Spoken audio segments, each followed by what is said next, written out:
Hello दोस्तों, आप सुन रहे हैं कथा कुंज एफएम और मैं शालिनी। आज कहानियों के खजाने से लेकर आई हूँ हमारे ही ग्रुप की सदस्य नीरजा कृष्णा जी की लिखी हुई एक प्यारी सी रचना जिसका शीर्षक है हैप्पी बर्थडे बाबूजी। मीरा शाम को बाजार से लौटी। उसे विनय की आवाज़ सुनाई दी। ओह, आज फैक्ट्री से जल्दी आ गए। वो मन ही मन बहुत खुश हुई। चलो, इस बार तो उन्हें बाबूजी का जन्मदिन याद रहा, वरना तो बस काम काम और काम। पर यह खुशी ज़्यादा देर तक नहीं टिक सकी। अंदर जाकर देखती है, बाबूजी सामने कुर्सी पर सिर झुकाए बैठे हैं और विनय बहुत ही तैश में जोर जोर से चिल्ला रहे हैं। वो बहुत डरते हुए पूछने लगी, आप इतना नाराज क्यों हो रहे हैं, वो भी बाबूजी पर? आपके पिता हैं। वो चिढ़े तो थे ही, उसकी बात सुनकर और चिढ़ गए। उसी तैश में उसी पर बरस पड़े। पिताजी हैं तो पिता की तरह रहें, हर चीज की उठापटक करते रहते हैं। अब देखो ना, यहाँ कुछ जरूरी कागजात रखे थे, सुबह उठाना भूल गया। इन्होंने कहीं उठाकर पटक दिए, अब इनको याद ही नहीं है। कितनी परेशानी होगी।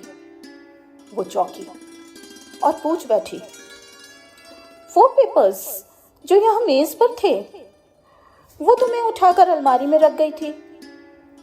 कहते हुए उसने निकाल कर दे दिए।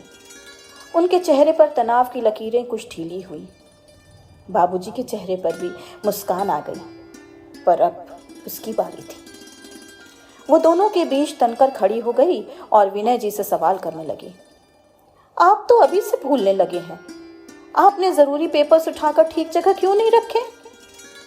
आप बिना कारण इन पर खिसिया रहे थे। उनको तो कुछ याद भी नहीं था। चुपचाप गलती उनकी कैसे मान ली आपने? बाबूजी एक निरीह बालक की तरह देखने लगे थे। उससे बहुत बुरा लग रहा था। अम्मा कितनी जल्दी चली गई थी। बाबूजी ने जिंदगी के मरुस्थल में रोज कुआं खोदकर आपको सींचा और इस लायक बनाया। वो शर्मिंदा तो थे, पर फिर भी अपना आखिरी हथियार चलाना नहीं भूले। वो सब तो ठीक है, मैं तो उस समय नादान बच्चा था, बिना माँ का नादान बच्चा। वो भी कहाँ चूकने वाली थी। इतने स्नेही बाबूजी का स्नेह उसे शास्त्रार्थ करने को उत्साह चला जा रहा था। अच्छा, आप तो बिन माँ के नादान बच्चे थे, तब आपको किसने संभाला था? पर अब बाबूजी क्या हैं? वो भी तो बिना पत्नी के एक नायाब बच्चे की तरह ही हो गए हैं। अब उनको संभालने का उत्तरदायित्व किसका है?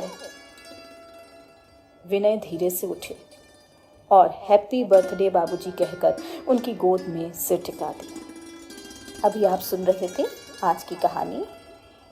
धन्यवाद।